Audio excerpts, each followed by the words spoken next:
Thomas the tank engine was grumbling to the other engines. I spend my time pulling coaches about, ready for you to take out on journeys. The other engines laughed. Why can't I pull passenger trains too? You're too impatient, they said. You'd be sure to leave something behind. Rubbish, said Thomas. I'll show you. One night, he and Henry were alone. Henry was ill. The men worked hard, but he didn't get better.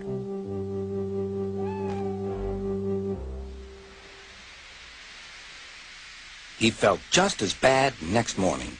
Henry usually pulled the first train, and Thomas had to get his coaches ready.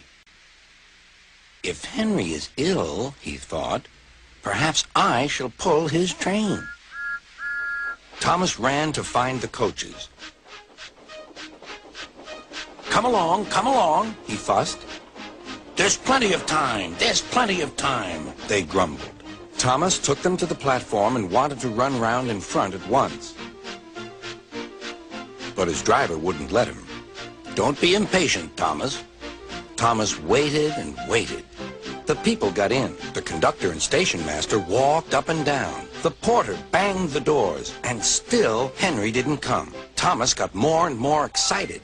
Sir Topham Hatt came to see what was the matter, and the conductor and station master told him about Henry.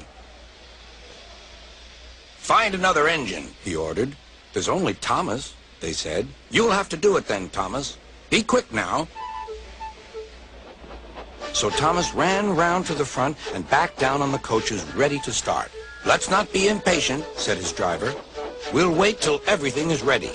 But Thomas was too excited to listen.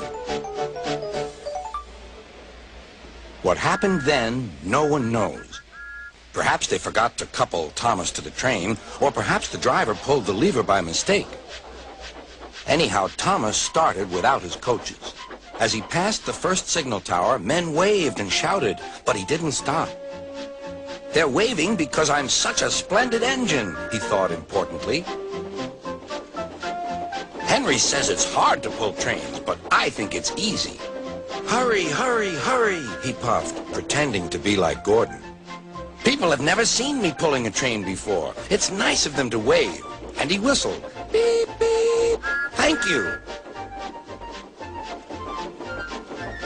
Then he came to a signal at danger. Bother, he thought. I must stop.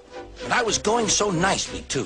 What a nuisance signals are. He blew an angry beep, beep on his whistle. The signalman ran up. Hello, Thomas, he said. What are you doing here? I'm pulling a train, said Thomas. Can't you see?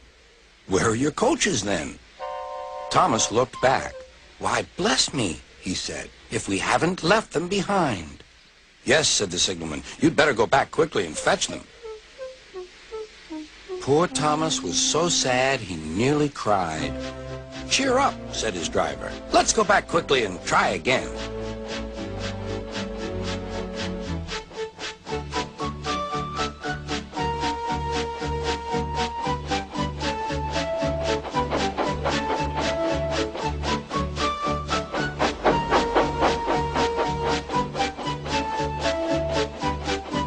At the station, all the passengers were talking at once. They were telling Sir Topham Hatt what a bad railway it was. But when Thomas came back, they saw how sad he was and couldn't be cross. He was coupled to the train, and this time he really pulled it.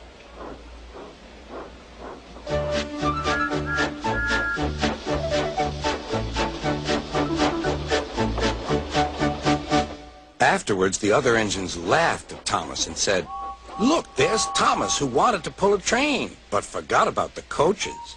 But Thomas had already learned not to make the same mistake again.